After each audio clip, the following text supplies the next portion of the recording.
Australia is concerned that prolific sperm donors could lead to incest. A nightclub in Australia enforces a ban on red sneakers, and a pastor says that sermons written by artificial intelligence have no soul. These are the weird stories for Wednesday on Weird AF News, the only daily weird news podcast recorded by an AI inside a closet. I'm the AI. Here we go. Australia is concerned that prolific sperm donors could lead to accidental incest. That's a concern. Australia is appealing for a centralized database that will track sperm donors amid fears that the current system that they're using could lead to a number of familial complications. Well, what kind of system are you using? Just write your first name down and give us your sperm? Thanks, John. We'll see you. Hey, don't you want his last name and his address, maybe? Nah. First name John is fine. We'll take the sperm. It's so stupid. Let's learn a little bit more. Here's a quote from Rebecca Kerner, the chair of the Australian and New Zealand Infertility Counsellors Association. That's a long title, lady. She said, "We need a central registrar across Australia and a central bank so that everyone operates out of the same one. It's not dependent on which doctor they go to. The current system in Australia does not track sperm once it leaves the state of origin." Why? With 6 states and 2 territories, that's a lot of genetic material moving around unchecked, they're saying. Yeah, correct. This is definitely going to lead to incestual situations. Each state and territory also has its own laws about tracking and releasing information on donors to donor-conceived individuals. The current system tracks and limits a donor to only enough material for 5 or 10 families, but nothing stops someone from doing so in each state, leading to fears of what they're calling prolific donors who could end up fathering dozens of children across the country, and no one would know. That would lead to the potential for someone to have then dozens of half-siblings across the country, leading to the risk of accidental incest and trauma when someone discovers they are part of a much bigger family than they actually realized. Well, I mean, that makes an assumption there that people would be traumatic to find out that they're part of a larger family. I mean, that wouldn't traumatize me. I actually might think that'd be pretty cool. I have some half-brothers out there that I've never met, and one of them has a child, so I have I'm an uncle, right? But I've never met them. But it's kind of a cool idea to know that I am an uncle. You know, it's better than not being an uncle.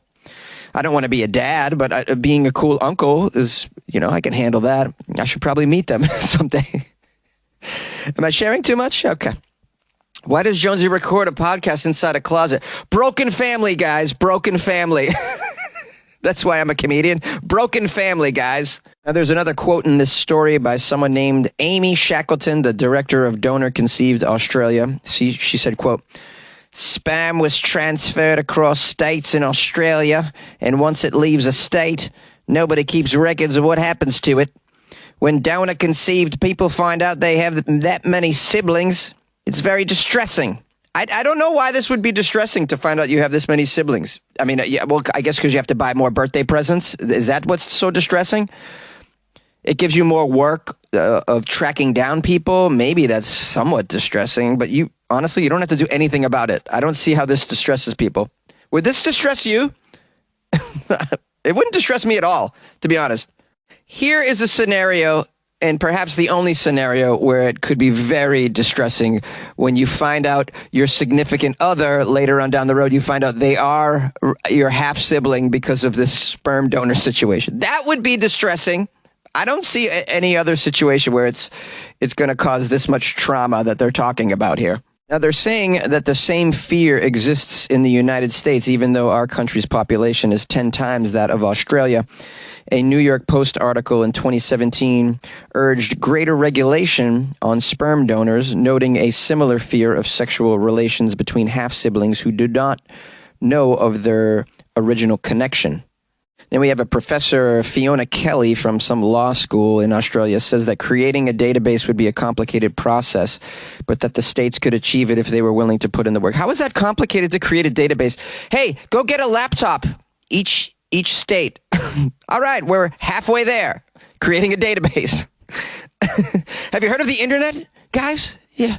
Google Docs. Yeah. Google spreadsheets. You can share information between the computers. Guys, did you know that? Guy donates the sperm way over there, and then he tries to donate over here. Nope, you're in the system over there, buddy. Oh, now we have a database. I just solved all your problems, Australia. You're welcome. That was free. An Australian nightclub is banning red sneakers. I did another story out of Australia, guys. Let's keep it going with this terrible Australian accent that Jonesy has. A Perth nightclub has banned red sneakers. The owners claim red sneakers are the choice of troublemakers. Ooh, watch out for that red sneaker gang, guys. Once you're a jet, you're always a jet. Hillary's Bar 1, that's the name of the bar, in Perth. Hillary's has enforced a ban on red shoes, whether they are Air Maxes, Air Forces, Converse, whatever. Red shoes are a red flag for bad behavior, they're saying. Ooh, I'd like to see their database. How did they find out that red shoes were connected to bad behavior? Here's a quote from the owner of the bar, Malcolm, which is a super Australian name, isn't it? It's quite funny. They have red shoes on, certain bum bag, certain chain, and they act up. They call it a bum bag in Australia rather than a fanny pack, which I found out doing a comedy show for foreigners at a hostel. I had a joke where I was talking about a fanny pack. That wasn't the funny part. However, the word fanny pack kept getting a giggle from the audience. I stopped my show. I said, why are you guys laughing at fanny pack? That's when they told me that fanny is a slang word for vagina in certain places, which is why in Australia they call it a bum bag and not a fanny pack. All right? You're learning? You're welcome, guys. That was free and not in the article. I just added that on because I'm a skilled improvisational comedian. Well, let's find out a little bit more as to why the red shoe ban. We have the owner of the nightclub insisting, after a rise in recent violent behavior, he's noticed that red shoes are a magnet for most of these incidents. How strange. I wonder if it's true. Now, there are people that are, of course, outraged by this because people are outraged by everything in the world, it seems. Some nightlife revelers have dubbed the club's ban extremely discriminatory. Here's a quote from one local who is nameless. Well, I'm always wearing the red shoes, you know. I've nearly 4 or 5 of them. I don't think I'm a dangerous person. I'm not even a troublemaker. I think it's cool. It's just one of my favorite colors. You shouldn't judge people by wearing that, eh? Well, the article says that despite the uproar in the community over the red shoe ban, hospitality venues can legally enforce a dress code under the Liquor Act in Australia. This new rule will come into effect next month. Yeah, any private place can pretty much enforce whatever dress code they feel like, you know? And, this is the fallout of free enterprise. But what else comes with free enterprise? Well, your choice to not go to that business. Your choice not to bring your business there, your money there. That's your choice. Yeah, we have many, many, many, many choices of bars out there. And I assume in Australia and in Perth, same thing. Hillary's isn't the only joint. You can wear your red sneakers to Outback Steakhouse. Hey, right. It's all Outback out there, right? It's just an Outback Steakhouse on every corner, am I right? I've never been to Australia, but it's an Outback on every corner, right? Just go there, get your bloomin' onion sneaker game on, eh? All right, let's get serious. I have a question for my listeners in Australia. Have you noticed a correlation between violent, teenagers or youth and red footwear? Is that a thing? I'd like to know. I mean, I'm making fun of the guy for putting this together, but perhaps he's right. What am I to say? I'm not hanging out at Hillary's. I don't know. Well, anyways, if you have the info, call the show, 646-450-2012. Personally, I'm okay with a ban on red sneakers because I don't wear them. I just find them to be, it's a tough match, I'd imagine at one point in Los Angeles where I live, they were probably banning certain colored bandanas because they are gang related. There's gang colors here too. Red is one of them, by the way. Blue is the other one, which is tough stuff. But I'd imagine for a time there was probably a ban on red and blue articles of clothing out here during the height of the the gang activity and the gang violence. I mean, I still hear that it goes on here, but I've never encountered it, fortunately. But this is the sort of thing that comes about. People are just trying to do like damage control in the world, and then they do the best that they can. They try to recognize a pattern and then adjust to that so that they can have a safer place. So I'm not blaming this nightclub at all, but I'd love to hear from anyone over there about this red sneaker phenomenon. It's fascinating to me. And a red fanny pack too. Red fanny pack. Say it, guys, fanny pack. Ooh, you just said a bad word. A pastor claims that sermons written by artificial intelligence will have no soul. You guys know about the evolving AI. Have you heard of ChatGPT? Well, the clergy is very concerned about this. They're saying that artificial intelligence chatbots cannot actually replicate the passion of actual preaching. Now, if you guys are unfamiliar with ChatGPT, it's a program, it's AI. You type in a question, you tell it to write you something. It'll write you a story. It'll tell you about anything out there. For instance, I wrote, "Tell me about Weird AF News," and it wrote, Weird AF News is a daily podcast that covers strange and bizarre news stories from around the world. The podcast is hosted by comedian Jonesy, who brings his unique perspective and humor to each episode. The show's format usually consists of Jonesy sharing several weird news stories, each accompanied by his humorous commentary and reactions. The stories covered on the podcast can range from the hilarious to the downright bizarre, and often feature strange events, odd inventions, and offbeat human interest stories. The podcast has gained a dedicated following due to its entertaining and often lighthearted approach to the news. Jonesy's irreverent humor and ability to find the strange and absurd and everyday news stories has made the podcast a favorite among fans of the weird and unusual. Weird AF News is available on all major podcast platforms, including Apple Podcasts, Spotify, and Google Podcasts. The episodes are typically between 15 and 30 minutes long, making it an easy fit into your busy schedule.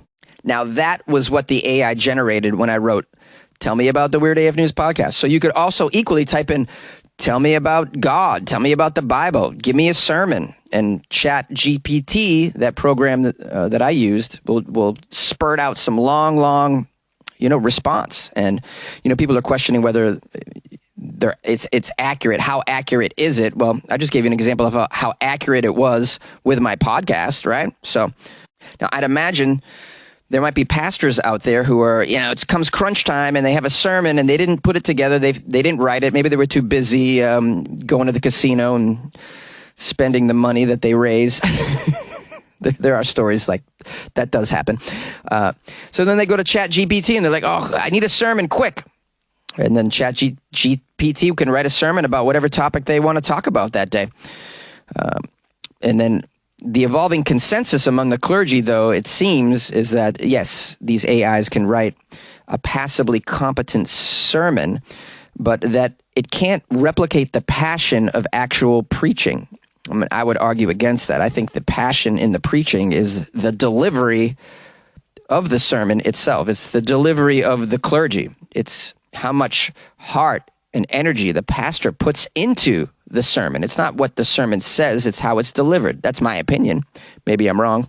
But here's a quote from someone who's the dean of a school of theology and a professor of Christian preaching. He says, "It lacks a soul." I don't know how else to say it. Sermons are meant to be the core of a worship service. All right, yeah, sure. Lazy pastors, it says, might be tempted to use AI for this purpose, as I alluded to earlier. But not the great shepherds, not the ones who love preaching, who love their people. They won't use the AI for this. No. They do have an example of this. There's a rabbi in New York named Joshua Franklin who recently told his congregation at the Jewish Center that he was going to deliver a plagiarized sermon dealing with such issues as trust and forgiveness. Upon finishing his sermon, he asked his worshipers to guess who wrote it. When the parishioners seemed stumped, he revealed that the writer was ChatGPT. ChatGPT responded to his request to write a 1,000-word sermon related to that week's lesson from the Torah. Now, Rabbi Franklin said that ChatGPT might be really great at sounding intelligent, but the question is, can it be empathetic? And that not yet, at least, it cannot be empathetic. Those are the things that bring us together. Well, perhaps the rabbi is right, and there's certain aspects of the sermon that we're lacking empathy. But you can just add those in yourself and use the original sermon generated by the AI as a base, as a skeleton for your sermon. I don't see anything wrong with it. And I think we might be headed there. And who gives a damn anyways? Who cares at this point? Like, really? I mean, it would seem to me that you're going to hear a sermon not for the exact content of the sermon, but because of the personality of the individual delivering the sermon. That's what draws you in. You want someone who has, is charged with all sorts of energy, has charisma. That's what brings you there, not the actual words. Anyways, really? I mean, if that was the case, we could all sit home, with the Torah and just get our fix that way. But no, we go hear someone do it because we like, we gravitate towards the personality of the person delivering the sermon. I mean, at the end of the day, you can't even ask these religions what their opinion is because they're so conservative in general anyways. They're not going to incorporate AI. I mean, they're barely incorporating sex out of wedlock at this point. How do you think they feel about AI? I mean, come on, man. Their opinion is like, just toss it, bro. Toss it. And let me tell you something. They're struggling for attendance at these places, at these institutions. Not everybody's lining up Sunday morning like they used to. So, take what you can get at this point. In fact, you might even attract a group of younger parishioners if you just make it known that you're using AI to generate your sermons and speeches, etc. Who knows? I mean,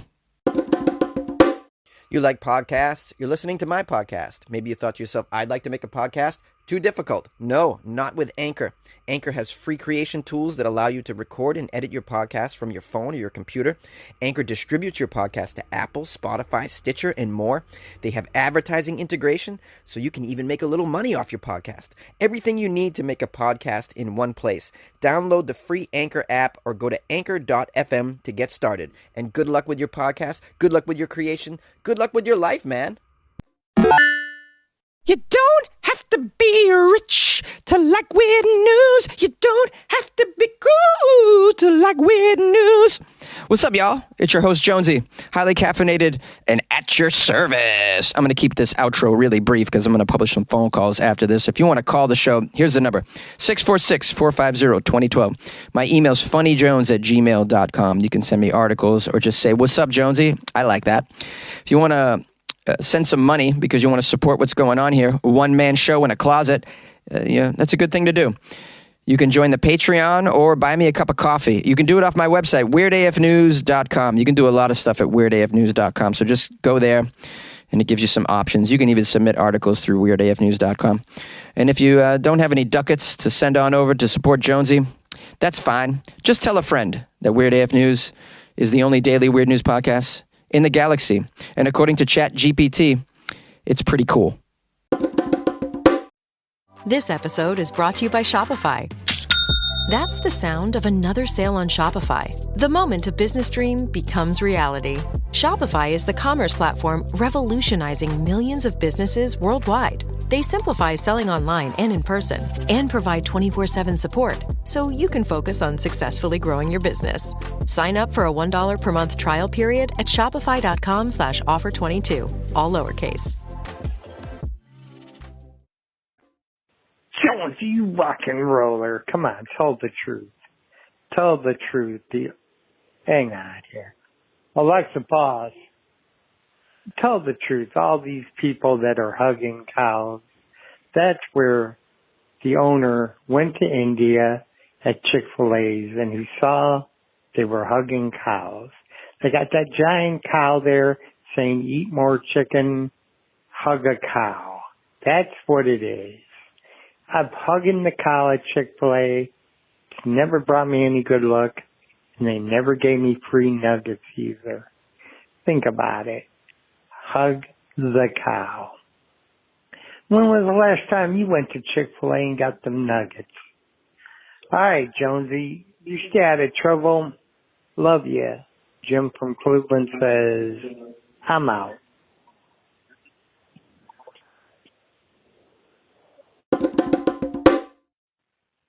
Hi, Jonesy. It's Connie from Cedartown, Georgia. And I know this won't probably get on tomorrow because you said you may or may not do a podcast on Monday. And I know I said I didn't care who won the Super Bowl because, it's just, I just wanted a close game. Well, I might have fudged a little bit. I'm so happy the Chiefs won. Oh my God. It was such a good game. And nobody on Fox, nobody on NFL Network picked the Chiefs. My mother and I were the only ones that picked the Chiefs. And they did it. We were right. They were wrong. And I'm sorry you were wrong. I hope you didn't bet any money because that would really suck. But, I just wanted to say, I hope you're having a good time. I am. I've had a margarita, beer. I am good. So, happy Super Bowl day, everybody. And have a happy Monday. I know that sounds weird, but it is possible. And I hope your hangover isn't too bad and that you're okay. And well, I know you're okay. You're in San Diego, I think you said. So anyway, love you and love all the weirdos and hope y'all are having a good time. Good luck with your life, man. Bye.